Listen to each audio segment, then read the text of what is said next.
A Bíblia Sagrada, versão Almeida século 21. Epístola de Tiago, capítulo 1. Tiago, servo de Deus e do Senhor Jesus Cristo, as 12 tribos da dispersão, saudações. Meus irmãos, considerai motivo de grande alegria o fato de passardes por várias provações, sabendo que a prova da vossa fé produz perseverança, e a perseverança deve ter ação perfeita, para que sejais aperfeiçoados e completos, sem vos faltar coisa alguma. Se algum de vós tem falta de sabedoria, peça a Deus, que a concede livremente a todos sem criticar, e lhes será dada.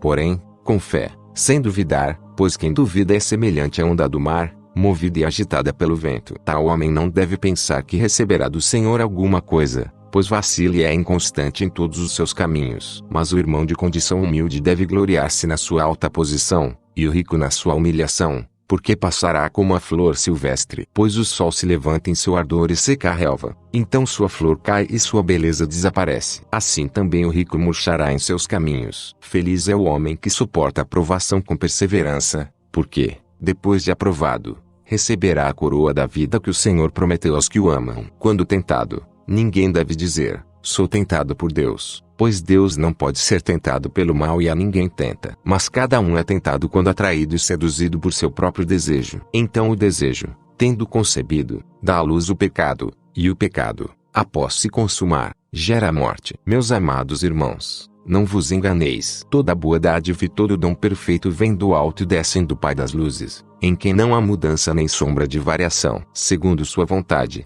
Ele nos gerou pela palavra da verdade, para que fôssemos como os primeiros frutos de suas criaturas. Meus amados irmãos, tendes certeza disto: todo homem deve estar pronto a ouvir, ser tardio para falar e tardio para se irar, porque a ira do homem não produz a justiça de Deus. Por isso, livrando-vos de todo tipo de impureza moral e vestígio de maldade, recebei de boa vontade a palavra em vós implantada, poderosa para salvar a vossa vida. Sede praticantes da palavra e não somente ouvintes, enganando a vós mesmos. Pois, se alguém é ouvinte da palavra e não praticante, é semelhante a um homem que contempla o próprio rosto no espelho, porque ele se contempla, vai embora e logo se esquece de como era. Entretanto, aquele que atenta bem para a lei perfeita, a lei da liberdade, e nela persevera, não sendo ouvinte esquecido, mas praticante zeloso, será abençoado no que fizer. Se alguém se considera religioso e não refreia sua língua, engana seu coração, e sua religião é inútil. A religião pura e imaculada diante do nosso Deus e Pai é esta: visitar os órfãos e as viúvas nas suas dificuldades e não se deixar contaminar pelo mundo.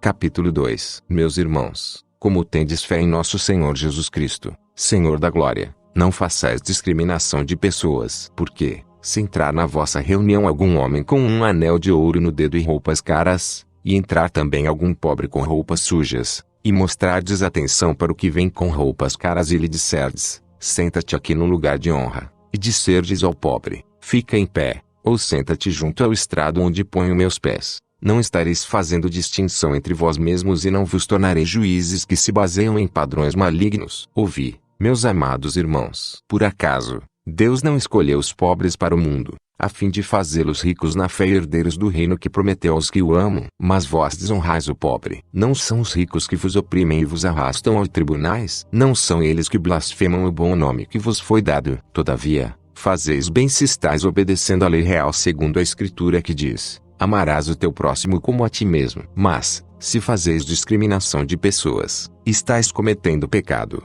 e por isso sois condenados pela lei como transgressores. Pois qualquer um que guarda toda a lei, mas tropeça em um só ponto, torna-se culpado de todos. Porque o mesmo que disse, não adulterarás, também disse, não matarás. Se não cometes adultério, mas és homicida, tornas a ti mesmo transgressor da lei. Falai e procedei como quem há de ser julgado pela lei da liberdade. Porque o juízo será sem misericórdia para quem não usou de misericórdia. A misericórdia triunfa sobre o juízo. Meus irmãos, que vantagem há se alguém disser que tem fé e não tiver obras? Essa fé poderá salvá-lo? Se um irmão ou irmã estiverem necessitados de roupas e do alimento de cada dia, e algum de vós lhes disser, ide em paz, aquecei-vos e saciai-vos, e não lhes derdes as coisas necessárias para o corpo, que vantagem há nisso? Assim também a fé por si mesma é morta, se não tiver obras. Mas alguém dirá, tu tens fé, e eu tenho obras, mostra-me tua fé sem obras, e eu te mostrarei minha fé por meio de minhas obras. Crês que Deus é um só? Fazes bem.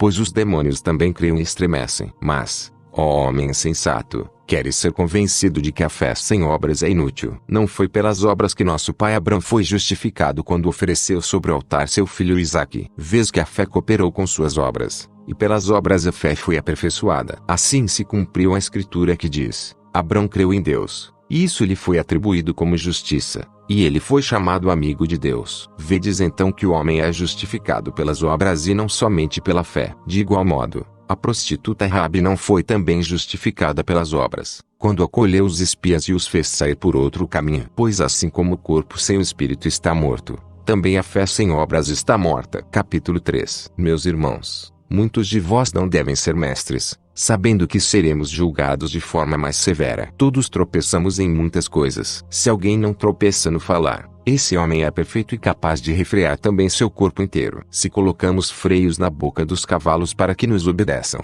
então conseguimos dirigir-lhes o corpo todo. Vede também os navios, embora tão grandes e levados por ventos impetuosos, são conduzidos por um pequenino leme para onde o timoneiro quer. Assim também a língua é um pequeno membro do corpo, mas se gaba de grandes coisas. Vede como um grande bosque é incendiado por uma faísca. A língua também é um fogo. Sim, como um mundo de maldade, ela é colocada entre os membros do nosso corpo, contamina todo o corpo e põe em chamas o curso da nossa existência, sendo por sua vez posta em chamas pelo inferno. Pois toda espécie de feras, aves, répteis e animais marinhos doma-se e tem sido domada pelo gênero humano. Mas nenhum homem pode domar a língua. É um mal que não se pode conter, está cheia de veneno mortal. Com a língua bendizemos o Senhor e Pai, e com ela amaldiçoamos os homens, feitos à semelhança de Deus. Da mesma boca procedem bênção e maldição. Meus irmãos, isso não deve ser assim. Será que da mesma fonte podem jorrar água doce e água amarga? Meus irmãos, acaso uma figueira pode produzir azeitonas, ou uma videira figos? Tampouco uma fonte de água salgada pode dar água doce. Quem entre vós é sábio e tem conhecimento, mostre suas obras pelo seu bom procedimento, em humildade de sabedoria. Mas não vos orgulheis,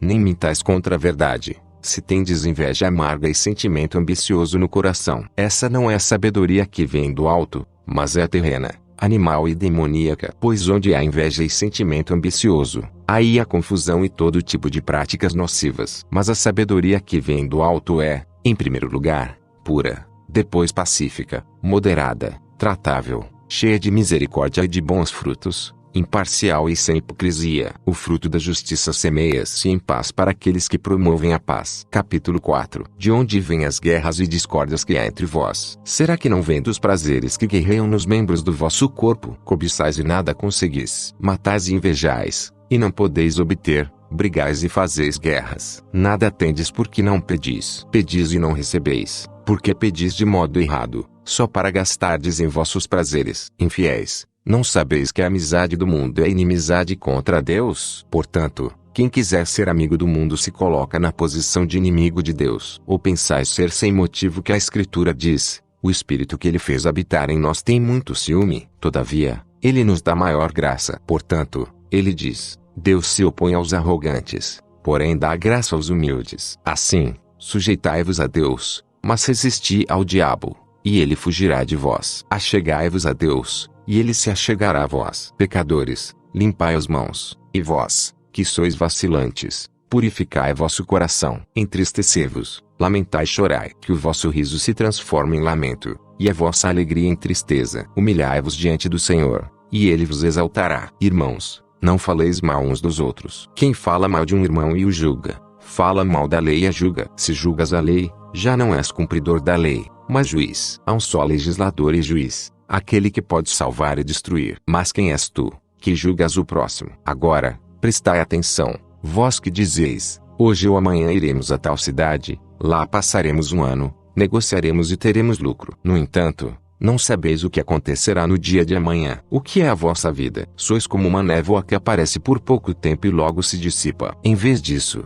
devias dizer: se o Senhor quiser, viveremos e faremos isto ou aquilo. Mas vos orgulhais da vossa arrogância. Todo orgulho como esse é maligno. Portanto, aquele que sabe que deve fazer o bem e não o faz, comete pecado. Capítulo 5. Agora, prestai atenção, vós ricos. Chorai e lamentai, por causa das desgraças que virão sobre vós. Vossas riquezas estão podres, e vossas roupas, roídas pela traça. Vosso ouro e vossa prata estão enferrujados, e a ferrugem testemunhará contra vós e devorará a vossa carne como fogo. Tendes juntado tesouros nos últimos dias. O salário, que desonestamente deixastes de pagar aos trabalhadores que colheram nos vossos campos, clama. Os clamores dos ceifeiros chegaram aos ouvidos do Senhor dos Exércitos. Vivestes em delícias sobre a terra, satisfazendo vossos prazeres. Engordastes o coração no dia da matança. Condenais e matais o justo, e ele não vos oferece resistência alguma. Portanto, irmãos, sede pacientes até a vinda do Senhor. O lavrador espera o precioso fruto da terra, aguardando com paciência,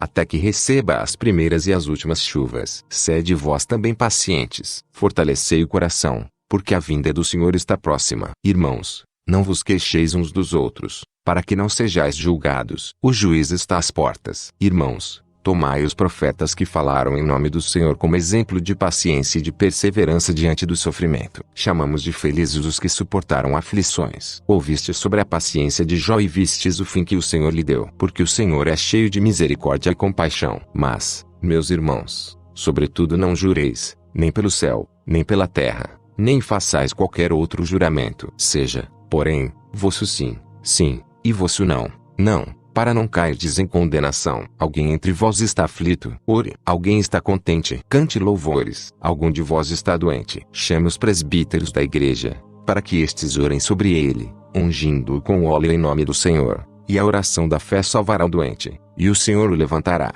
e, se houver cometido pecados, será perdoado. Portanto, confessai vossos pecados uns aos outros e orai uns pelos outros para serdes curados. A súplica de um justo é muito eficaz. Elias era humano e frágil como nós. Ele orou com insistência para que não chovesse e, por 3 anos e 6 meses, não choveu sobre a terra. Ele orou outra vez, e o céu deu chuva, e a terra produziu seu fruto. Meus irmãos, se algum de vós se desviar da verdade e alguém o reconduzir a ela, sabei que aquele que fizer um pecador retornar do erro do seu caminho salvará da morte uma vida e cobrirá uma multidão de pecados. O presente audiobook não tem qualquer motivação ou intuito comercial, tem apenas como objetivo ajudar a muitas pessoas, especialmente aqueles que têm deficiência visual, analfabetismo ou outras dificuldades de leitura. Por sua vez, tem como intuito, igualmente, ser uma ferramenta, não comercial, para a evangelização. Que Deus o abençoe. Só lhe deu glória.